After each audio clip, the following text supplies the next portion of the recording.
This video provides you a very short introduction into the concept of risk-neutral probabilities.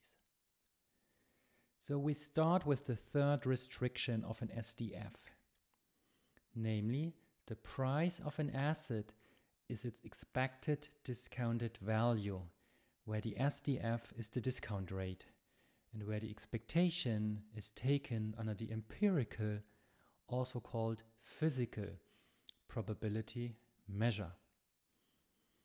You might wonder, where's that restriction coming from? That comes from the third characteristic of an SDF, which says M times S needs to be a martingale. So therefore, to highlight that last comment, I denote the expectation that's involved as the P expectation. We can therefore say that the stochastic discount factor has to fulfill this following relationship, where the value of a stock I at time little t is the conditional expected value as of time t of the stock price at capital T times the change in the SDF between little t and cap t. Now, in the previous video, we've derived that a self-financing wealth process is an M martingale, which we can express as follows. So now in that video, we start from these two equations. So notice here, the empirical probability measure P was given exogenously. It coincides with the probability measure that governs the time series of data. Now we call Q to be the risk-neutral probability measure, or some say it's the priced-in probability measure, or the pricing probability measure, whatever, if two conditions hold. First, Q shares the same null set as P. Now that says if something cannot happen in the data, meaning objectively speaking, a specific risk has a 0.0 probability of happening, that then its priced-in likelihood needs to be 0 as well.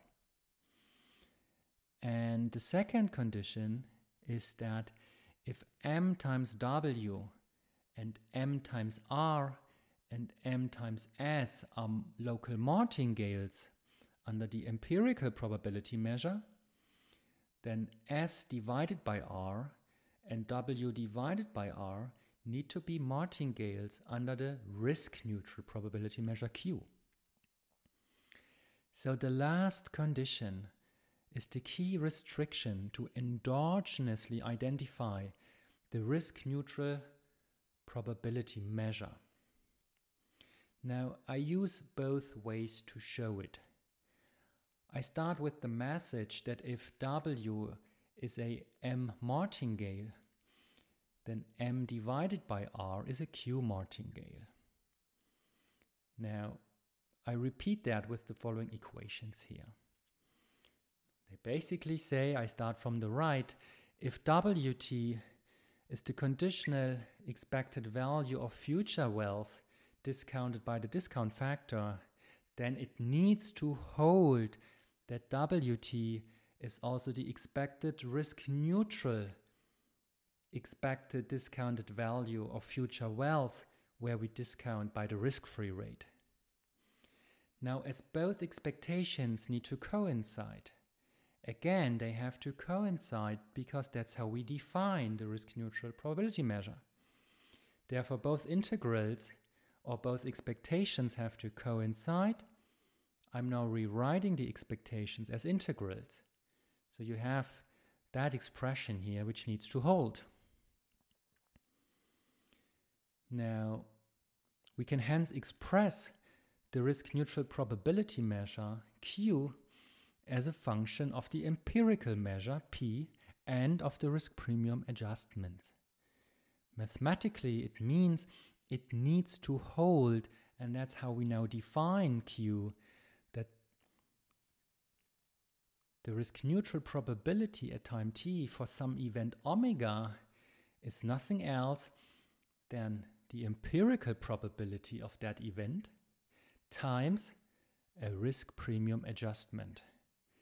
And that risk premium adjustment, technically speaking, is an exponential martingale in the risk premiums and in the systematic sources of risk. Now look at that relationship. It is really important. And from an economic point of view, that relationship tells you quite a lot. For example, it tells you that a unique stochastic discount factor implies a unique risk-neutral probability measure. It also tells you that the priced-in probabilities to assets are simply risk premium adjusted empirical probabilities. Now you also see that you can price an asset by using the insight that the stochastic discount factor times the stock price needs to be a martingale. Now that approach is used in every discounted cash flow method or whenever you determine the net present value of a project. Now on the other hand, you can also use the insight that the stock price discounted by the risk-free rate is a Q martingale. The resulting price that you get for S is the same. Now that is because of the tight relationship that is visualized by this previous equation. Q is an endogenous function of the P probability times risk premium adjustments. Now you can derive that same tight relationship that connects the priced-in probability Q to the product of risk premium adjustments and P probability if you use the following pricing relationship, which says that the price of an asset I coincides with the expected value under Q of the future value of the stock discounted by the money market account, or you can determine the price based on the expected value of the future's value of the stock price discounted by the stochastic discount factor using the P expectation. Now the steps are exactly the same as the ones I used above. I hence feel comfortable to leave you that as an exercise.